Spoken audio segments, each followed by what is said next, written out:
ஓம் சாந்தி 21/1/2024 அவ்யக்த பாப்தாதா திருப்புதல் தேதி 18/1/1998. சக்தி கொடுக்கும் சேவை செய்வதற்காக பற்றுதலிலிருந்து விடுபட்டவராகி எல்லைக்கு அப்பாற்பட்ட வைராகியமுடையவர் ஆகுங்கள். இன்றைய நாள் விசேஷமாக அன்பிற்கான நாள் ஆகும். அமிர்த வேளையில் துவங்கி நாலாபுறங்களிலும் உள்ள குழந்தைகள் தங்களுடைய இதயபூர்வமான அன்பை பாப்தாதாவிற்காக அர்ப்பணம் செய்து கொண்டு இருந்தார்கள். அனைத்து குழந்தைகளின் அன்பின் முத்து மாலைகள் பாப்தாதாவின் கழுத்தில் விழுந்து கொண்டே இருந்தன. இன்றைய நாளில் ஒரு பக்கம் அன்பின் முத்து மாலைகள், இன்னொரு பக்கம் இனிமையான முறையீடுகளின் மாலைகளும் இருந்தன. ஆனால் இந்த வருடம் முறையீடுகளில் வித்தியாசம் இருந்தது. இதற்கு முன்பு எங்களையும் உங்களுடன் அழைத்து சென்று இருக்க வேண்டும், நாங்கள் சாக்கார பாபாவின் பாலனையை பெறவில்லை என்று இந்த மாதிரி முறையீடுகள் இருந்தன. இந்த வருடம் இப்பொழுது தந்தைக்கு சமமாகி உங்களிடம் வந்தடைந்து விட வேண்டும் என்பது பெரும்பான்மையானோரின் முறையீடாக இருந்தது. சமமாக ஆவதற்கான ஊக்கம் உற்சாகம் அநேகரிடம் அதிகமாக இருந்தது. சமமாக ஆவதற்கான விருப்பம் மிகவும் தீவிரமாக இருந்தது. ஆகிவிட வேண்டும், மேலும் அங்கு வந்து விட வேண்டும் என்ற இந்த எண்ணம் ஆன்மீக உரையாடலில் குழந்தைகளிடம் அதிகமாக இருந்தது. பாப்தாதாவும் சமமாக ஆகுங்கள், நிறைந்தவராகுங்கள், முழுமையானவராகுங்கள் என்று இதைதான் குழந்தைகளுக்கு கூறுகிறார். இதற்கான நிரந்தரமான வழி மிக மிக சுலபமானது. அனைத்தையும் விட சுலபமான வழி எப்பொழுதும் அன்பு கடலில் மூழ்கி இருங்கள். எப்படி இன்றைய தினம் அன்பு கடலில் மூழ்கி இருந்தீர்கள்? வேறு ஏதாவது நினைவு வந்ததா? பாப்தாதாவை தவிர வேறு எந்த நினைவும் இருந்ததா? எழும்போதும் அமரும் போதும் அன்பிலேயே மூழ்கி இருந்தீர்கள். போகும் பொழுதும் வரும் பொழுதும் என்ன நினைவு இருந்தது? பிரம்மா பாபாவின் சரித்திரம் மற்றும் சித்திரமும் எதிரில் இருந்தது, மேலும் சரித்திரமும் நினைவில் இருந்தது. அனைவரும் விசேஷமாக இன்று அன்பின் அனுபவம் செய்தீர்கள் அல்லவா? கடினமாக இருந்ததா? சுலபமாகி விட்டதா அல்லவா? அன்பு அந்த மாதிரியான சக்தியாகும். அது அனைத்தையும் மறக்க வைத்து விடுகிறது. உடலின் நினைவும் உலகத்தின் நினைவும் வரவில்லை. அன்பு கடின உழைப்பிலிருந்து விடுவித்து விடுகிறது. எங்கு அன்பு இருக்குமோ அங்கு கடின உழைப்பு இருக்காது. அன்பு எப்பொழுதும் சுலபமாக பாப்தாதாவின் கரம் தன்மேல் இருப்பதாக அனுபவம் செய்விக்கிறது. அன்பு குடை நிழல் ஆகி மாயையை வென்றவராக்கி விடுகிறது. எவ்வளவுதான் பெரிய பிரச்சனை ரூபமான மலையாக இருந்தாலும் அன்பு மலையையும் தண்ணீரை போல லேசாக ஆக்கிவிடுகிறது. அப்படி அன்பாக இருக்க தெரியும் அல்லவா? இன்று இருந்து பார்த்தீர்கள் தானே? வேறு ஏதாவது நினைவு இருந்ததா? இருக்கவில்லை தானே? பாபா பாபா, மேலும் பாபா ஒருவரின் நினைவிலேயே ஐக்கியமாகி இருந்தீர்கள். எனவே வேறு எந்த முயற்சியும் செய்யாதீர்கள். அன்பு கடலில் மூழ்கி விடுங்கள் என்பதை தான் பாப் தாதா கூறுகிறார். மூழ்க தெரியுமா? சில நேரம் குழந்தைகள் அன்பு கடலில் மூழ்குகிறார்கள். ஆனால் சில நேரம் சிறிதளவு மூழ்கி இருந்து பிறகு வெளியில் வந்து விடுகிறார்கள். இந்த நேரம் பாபா இனிமை உண்மையான பாபா, அன்பான பாபா என்று கூறுவார்கள். மேலும் அடுத்த நொடியே வெளியில் வந்து விடுகிறார்கள் அல்லது வேறு விஷயங்களில் ஈடுபட்டு விடுகிறார்கள். கொஞ்ச நேரம் மட்டும் எப்படி யாராவது தண்ணீரில் மூழ்கி இருந்து பிறகு வெளியே வந்து விடுகிறார், அதே போல அன்பில் மூழ்கி இருந்தார், பிறகு வெளியில் வந்துவிட்டார். மூழ்கி இருந்தீர்கள் என்றால் அன்பின் சக்தி அனைத்தையும் விட சுலபமாக விடுவித்துவிடும். அன்புதான் பிராமணன் ஆக்கியது என்பது அனைத்து குழந்தைகளின் பிராமண ஜென்மத்தின் துவக்க கால அனுபவமாகும். அன்பு மாற்றம் செய்தது. தன்னுடைய ஜென்மத்தின் துவக்க காலத்தின் அனுபவம் நினைவில் இருக்கிறது தானே. ஞானம் மற்றும் யோகா கிடைத்தது. ஆனால் அன்பு கவர்ந்திழுத்து தந்தையின் குழந்தையாக ஆக்கியது. ஒருவேளை எப்பொழுதும் அன்பின் சக்தியில் இருந்தீர்கள் என்றால் நிரந்தரமாக கஷ்டப்பட்டு முயற்சி செய்வதிலிருந்து விடுபட்டு விடுவீர்கள். மேலும் இப்பொழுது முக்தி வருடத்தையும் கொண்டாடுகிறீர்கள் அல்லவா? அப்படி கடின உழைப்பிலிருந்தும் முக்தி ஆவதற்கான சாதனம் அன்பில் மூழ்கி இருப்பவராக ஆகுங்கள். அன்பின் அனுபவம் அனைவருக்கும் இருக்கிறது அல்லவா, அல்லது இல்லையா? ஒருவேளை பாப் தாதாவின் மீது மிக அதிகமான அன்பு யாருக்கு இருக்கிறது என்று கேட்டோம் என்றால் எனக்குதான் என அனைவருமே கையை உயர்த்துவார்கள். அமைதியின் கையை உயர்த்துங்கள், சப்தம் எழுப்பும் கையை உயர்த்தாதீர்கள். அப்படி அன்பின் சக்தியை எப்பொழுதும் காரியத்தில் ஈடுபடுத்துங்கள் என்று இதைதான் பாப் தாதா என்று கூறுகிறார். சுலபம் தானே. உடலின் நினைவை மறக்க வேண்டும், உடல் சம்பந்தப்பட்ட உலகத்தை மறந்துவிட வேண்டும், மாயையை வென்றவர் ஆகிவிட வேண்டும் என்று நினைவு செய்கிறீர்கள். எப்பொழுதும் அன்பின் பாதுகாப்பு நிழலிலே இருப்பீர்கள் என்றால் அந்த அன்பின் நிழலின் உள்ளே மாயை வர முடியாது. அன்பின் கடலிலிருந்து வெளியே வருகிறீர்கள் என்றால் மாயை பார்த்து விடுகிறது மற்றும் தன்னுடையவராக ஆக்கி விடுகிறது. எனவே கடலில் இருந்து வெளியே வராதீர்கள், மூழ்கி இருங்கள். ஏதாவது காரியம் செய்து கொண்டு இருந்தாலும் அன்பிற்குரியவரை மறக்க முடியாது. அன்பில் மூழ்கி இருந்து ஒவ்வொரு காரியமும் செய்கிறார். அப்படி இன்றைய நாளில் அனைத்தையும் மறந்து இருந்தீர்கள். அப்படி எப்பொழுதுமே அன்பில் இருக்க முடியாதா என்ன? அன்பு எளிதாக சமமாக ஆக்கிவிடும். ஏனென்றால் யார் மீது அன்பு இருக்கிறதோ அவர் மாதிரி ஆக வேண்டும் என்பது கடினமானதாக இருக்காது. பிரம்மா பாபாவின் மீது உளப்பூர்வமான அன்பு இருக்கிறது. பிரம்மா பாபாவிற்கும் குழந்தைகள் மீது மிகுந்த அன்பு இருக்கிறது.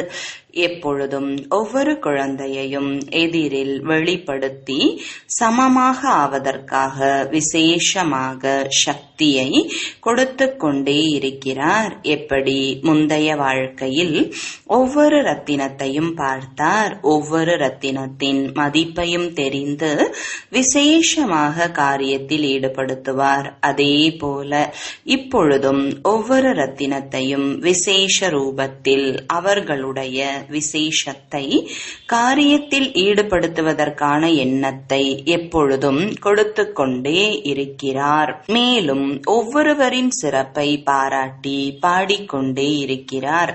ஆஹா, என்னுடைய விலை மதிக்க முடியாத ரத்தினமே. சில குழந்தைகள் பிரம்மா பாபா சூட்சும வதனத்தில் என்ன செய்கிறார் என்று நினைக்கிறார்கள். நாமோ இங்கு சேவை செய்து கொண்டே இருக்கிறோம்.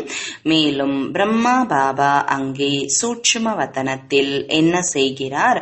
எப்படி சாக்கார ரூபத்தில் எப்பொழுதும் குழந்தைகளின் கூடவே இருந்தார், அதே போல வதனத்திலும் இருக்கிறார் என்று தந்தை கூறுகிறார். தனியாக இருக்கவில்லை, குழந்தைகளின் கூடவேதான் இருக்கிறார். குழந்தைகள் இன்றி தந்தைக்கும் மகிழ்ச்சி வருவது இல்லை. எப்படி குழந்தைகளுக்கு தந்தை இல்லாமல் எதுவுமே எதுவுமே பிடித்தமானதாக இருப்பது இல்லை. அதே போல தந்தைக்கும் குழந்தைகள் இல்லாமல் எதுவும் ரசிப்பது இல்லை. தனியாக இருக்கவில்லை, உங்களுடன் தான் இருக்கிறார். சாக்காரத்திலோ துணையின் அனுபவத்தை சாக்கார ரூபத்தில் குறைவான குழந்தைகள் தான் செய்ய முடிந்தது. இப்பொழுதோ அவ்யக்த ரூபத்தில் ஒவ்வொரு குழந்தை உடனும் எந்த நேரம் விரும்புகிறாரோ அந்த நேரம் துணையாக இருந்து கொண்டே இருக்கிறார். எப்படி படங்களில் பக்தர்கள் ஒவ்வொரு கோபியுடனும் கிருஷ்ணரை காண்பித்து இருக்கிறார்கள். ஆனால் அது இந்த நேரத்தின் வர்ணனையாகும். இப்பொழுது அவ்யக்த ரூபத்தில் ஒவ்வொரு குழந்தையுடனும் எப்பொழுது விரும்புகிறாரோ அந்த நேரம் இரவு 2 மணியானாலும் அல்லது 2:30 மணியானாலும் எந்த நேரத்திலும் துணையாக இருந்து கொண்டே இருக்கிறார். சாக்காரத்திலோ சென்டர்களை சுற்றி வருவது எப்பொழுதாவது தான் முடிந்தது.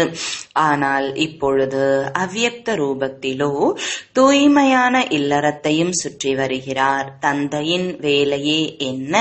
குழந்தைகளை சமமானவர்களாக ஆக்கி உடன் அழைத்து செல்ல வேண்டும். இதுதான் வேலை அல்லவா? இதை தவிர வேறு என்ன இருக்கிறது?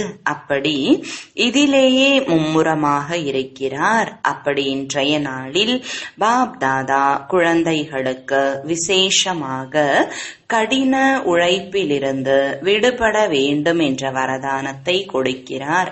என்ன காரியம் செய்தாலும் டபுள் லைட் ஆகி காரியம் செய்யுங்கள். பிறகு கடின உழைப்பை மன மகிழும் பொழுதுபோக்காக அனுபவம் செய்வீர்கள்.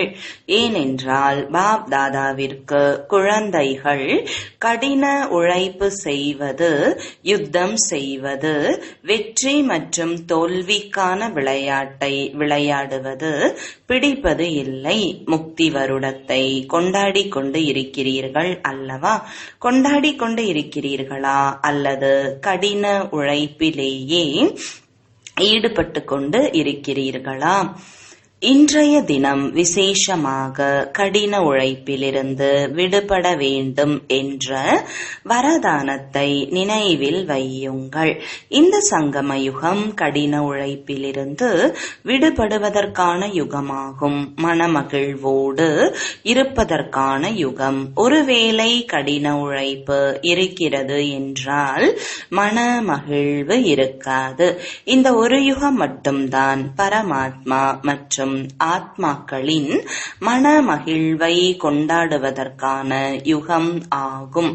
ஆத்மா பரமாத்மா இடையே அன்பு ஏற்படுவதற்கான யுகம், சந்திப்பதற்கான யுகம். அப்படி இன்றிலிருந்து கடின உழைப்பிலிருந்து விடுபட்டு விடுவோம் என்ற உறுதியான எண்ணம் கொள்ளுங்கள்.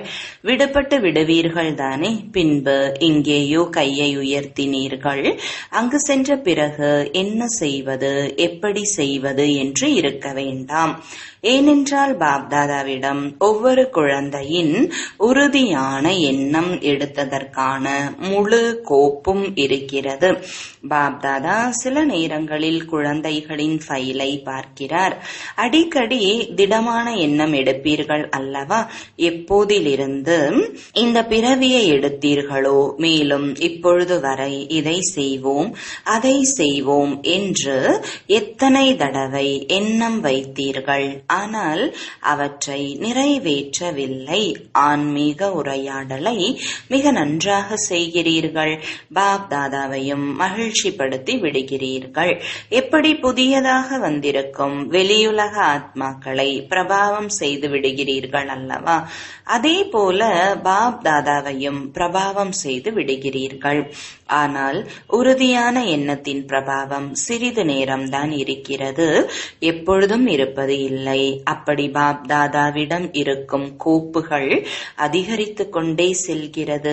எப்பொழுதெல்லாம் ஏதாவது நிகழ்ச்சி நடக்கிறது என்றால் பாப் தாதாவின் கோப்பில் ஒரு உறுதிமொழி கடிதம் சேர்ந்து விடுகிறது.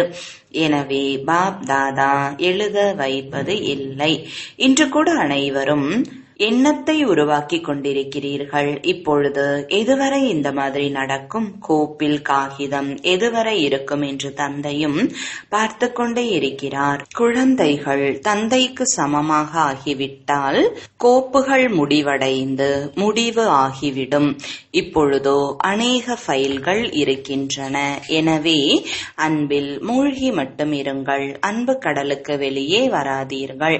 பிரம்மா பாபாவின் மீது உள்ளபூர்வமான அன்பு இருக்கிறது அல்லவா? அப்படி அன்பிற்குரியவரை பின்பற்றி நடப்பது கடினமாக இருப்பது இல்லை. எங்கு அன்பு இருக்கிறதோ அங்கு உயிரையும் பலி கொடுத்து விடுகிறார்கள் என்று அன்பை பற்றி கூறவும் செய்கிறீர்கள். பாப் தாதாவோ உயிரை பலி கொடுப்பதற்காக கூறவில்லை. பழைய உலகை பலி கொடுத்து விடுங்கள். இதற்கான இறுதி தேதியை நிர்ணயம் செய்யுங்கள். மற்ற நிகழ்ச்சிகளின் தேதியை நிச்சயம் செய்கிறீர்கள். இதற்கான தேதியை எப்பொழுது நிச்சயம் செய்வீர்கள்? பாப்தாதா எப்பொழுது என்ற வார்த்தையை கூறுவதே இல்லை, இப்பொழுது என்று கூறுகிறார். பாப்தாதா எப்பொழுது என்று விட்டு விடுகிறாரா என்ன?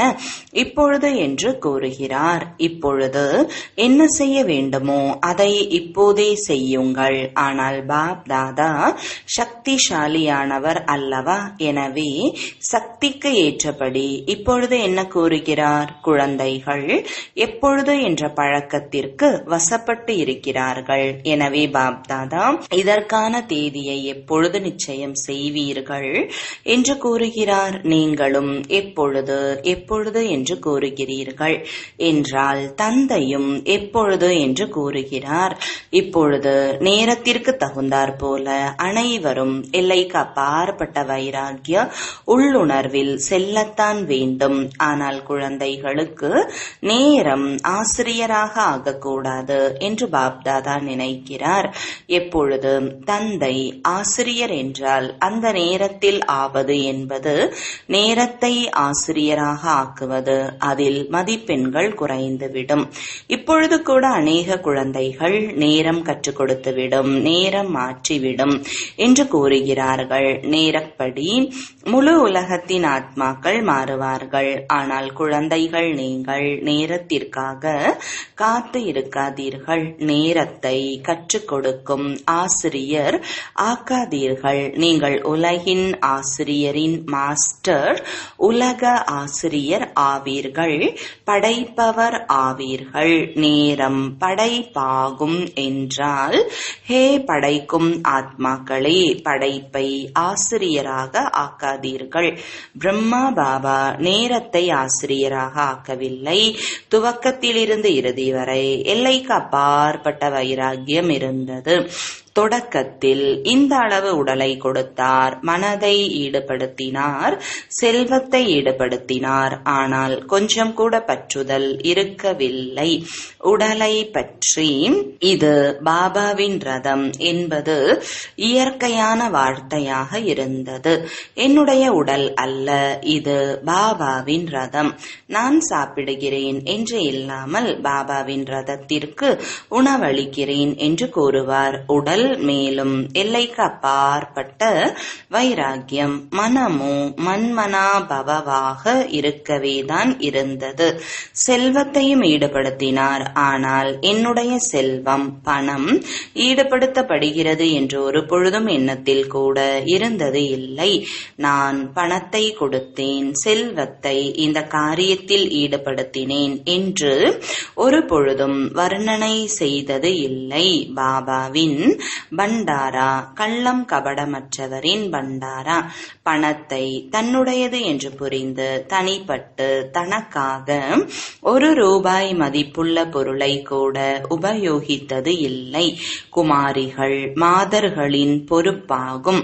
குமாரிகளுக்கும் மாதர்களுக்கும் உயில் எழுதி கொடுத்து விட்டார். என்னுடையது என்பது இல்லாமல் இருந்தது. நேரத்தையும் மூச்சையும் தனக்காக பயன்படுத்தியது இல்லை. அதிலேயும் எல்லைக்கு அப்பாற்பட்ட வைராகியம் உடையவராக இருந்தார். இந்த அனைத்தும் இருந்தும் இயற்கை தாசியாக இருந்த போதிலும் எந்த ஒரு அதிகப்படியான சாதனத்தையும் உபயோகிக்கவில்லை. எப்பொழுதுமே சாதாரண வாழ்க்கையில் இருந்தார். எந்த ஒரு விசேஷ பொருளையும் தன்னுடைய காரியத்திற்காக உபயோகிக்கவில்லை. துணி கூட ஒரே விதமான துணிதான் இறுதி வரை இருந்தது. மாற்றம் செய்யவில்லை. வீடு கூட குழந்தைகளுக்காக கட்டினார். ஆனால் அவர் அதை உபயோகிக்கவில்லை. குழந்தைகள் சொன்ன பிறகும் கூட கேட்டுக்கொண்டு விலகியே இருந்தார். எப்பொழுதும் குழந்தைகளின் அன்பை பார்த்து இவை அனைத்தும் குழந்தைகளுக்காக தான் என்ற வார்த்தை வெளியானது. இதைதான் எல்லைக்கு அப்பாற்பட்ட வைராகிய உள்ளுணர்வு வாழ்க்கையில் வெளிப்படையாக இருந்தது என்று கூறுவது. இறுதி நேரத்திலும் பாருங்கள், குழந்தைகள் எதிரில் இருந்தார்கள், கையை பிடித்து கொண்டு இருக்கிறார்கள். ஆனால் பற்றுதல் இருந்ததா? எல்லைக்கு அப்பாற்பட்ட வைராகிய உள்ளுணர்வு இருந்தது. அன்பிற்குரிய குழந்தைகள், நெருக்கமான குழந்தைகள் எதிரில் இருந்த பொழுதிலும் எல்லைக்கு அப்பாற்பட்ட வைராகியம். ஒரு நொடியில் விலகி இருப்பதற்கான உள்ளுணர்வின் எல்லைக்கு அப்பாற்பட்ட வைராகியத்தின் ஆதாரத்தை பார்த்தீர்கள்.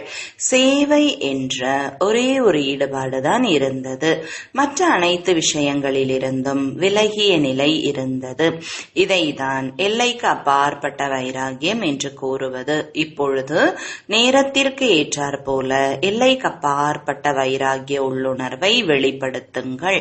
எல்லைக்கு அப்பாற்பட்ட வைராகிய உணர்வு இன்றி சக்தி கொடுக்கும் சேவையை செய்ய முடியாது. தந்தையை பின்பற்றி நடங்கள். சாக்காரத்தில் பிரம்மா பாபா இருந்தார். நிராகார தந்தையின் விஷயத்தை விட்டுவிடுங்கள். சாக்காரத்தில் அனைத்து பிராப்தியின் சாதனம் இருந்தும் அனைத்து குழந்தைகளின் பொறுப்பு இருந்த போதிலும் சூழ்நிலை பிரச்சனைகள் வந்தும் தேர்ச்சி அடைந்து விட்டார் அல்லவா? மதிப்போடு தேர்ச்சி பெற்ற சான்றிதழை பெற்றுவிட்டார். இதற்கான முக்கியமான காரணம் எல்லைக்கு அப்பாற்பட்ட வைராகிய உள்ளுணர்வு. இப்பொழுது சூட்சுமமான தங்க சங்கிலியின் பற்றுதல், மிக நுண்ணிய சூட்சும பற்றுதல்கள் அதிகம் இருக்கிறது. அநேக குழந்தைகளோ இது பற்றுதல் என்று பற்றுதலை புரிந்து கொள்வதே இல்லை. இதுவோ இருக்கத்தான் செய்யும், இதுவோ நடக்கத்தான் செய்யும் என்று நினைக்கிறார்கள். இதிலிருந்து விடுபட வேண்டும் என்பதை புரிந்து கொள்வது இல்லை. இந்த மாதிரி நடக்கத்தான் செய்கிறது என்று நினைக்கிறார்கள். அநேக விதமான பற்றுதல் எல்லைக்கு அப்பாற்பட்ட வைராகியம் உடையவராக ஆக விடுவது இல்லை. ஆக வேண்டும் என்ற விருப்பம் இருக்கிறது. ஆகத்தான் வேண்டும் என்று நினைக்கவும் செய்கிறார்கள். ஆனால் விரும்புவதிலும் மற்றும் செய்வதிலும் சமநிலை இல்லை. விரும்புவது அதிகமாக இருக்கிறது, செய்வது குறைவாக இருக்கிறது. கண்டிப்பாக செய்ய வேண்டும் என்ற இந்த வைராகிய உள்ளுணர்வு இப்பொழுது வெளியாகவில்லை. இடையிடையில் வெளிப்படுகிறது, பிறகு உள்ளடங்கி விடுகிறது. நேரமோ செய்யத்தான் செய்யும். ஆனால் மதிப்போடு தேர்ச்சி அடைபவராக ஆக முடியாது. தேர்ச்சி அடைவீர்கள், ஆனால் மதிப்போடு தேர்ச்சி அடைபவராக ஆகவில்லை. நேரத்தின் வேகம் அதிகமாக இருக்கிறது, முயற்சியின் வேகம் குறைவாக இருக்கிறது. மேலோட்டமான முயற்சியோ இருக்கிறது, ஆனால் சூட்சும பற்றுதலில் கட்டப்பட்டு விடுகிறார்கள். பறந்து வருகிறோம், பறந்து வருகிறோம் என்ற குழந்தைகளின் பாடலை பாப்தாதா எப்பொழுது கேட்கிறாரோ அப்பொழுது பறக்க செய்கிறார்கள். ஆனால் பற்றுதல் பறக்க விடுமா, அல்லது இங்கேயும் இன்றி அங்கேயும் இன்றி இருந்து விடுவார்களா என்று யோசிக்கிறார். இப்பொழுது நேரத்திற்கு ஏற்றாற்போல் பற்றுதலில் இருந்து விடுபட்ட எல்லைக்கு அப்பாற்பட்ட வைராகியம் உடையவர் ஆகுங்கள். மனதால் இருந்தால் வைராகியம் இருக்கட்டும். நிகழ்ச்சிக்கு ஏற்றபடி என்ன வைராகியம் வருகிறதோ அது அல்ப காலத்திற்கானதாக இருக்கும். தன்னுடைய சூட்சும பற்றுதலை சோதனை செய்யுங்கள். மேலோட்டமான விஷயங்கள் இப்பொழுது அகன்று விட்டன. சில குழந்தைகள் பெரிய பெரிய பற்றுதலில் இருந்து விடுபட்டு இருக்கிறார்கள் என்றாலும் சூட்சும பற்றுதல் மிக சூட்சுமமானவை. அவற்றை அவர்களாலேயே சோதனை செய்ய முடிவது இல்லை. சோதனை செய்யுங்கள், மிக நன்றாக சோதனை செய்யுங்கள். சம்பூர்ண நிலையின் கண்ணாடியில் பற்றுதலை சோதனை செய்யுங்கள். இதைதான் பிரம்மா பாபாவின் நினைவு நாளின் பரிசாக பிரம்மா பாபாவிற்கு கொடுங்கள். அன்பு இருக்கிறது அல்லவா? அப்படியானால் அன்பில் என்ன செய்யப்படுகிறது? பரிசு கொடுக்கிறீர்கள் அல்லவா? அந்த மாதிரி இந்த பரிசை கொடுங்கள். விட்டு விடுங்கள். அனைத்து ஆதாரங்களையும் விட்டு விடுங்கள்.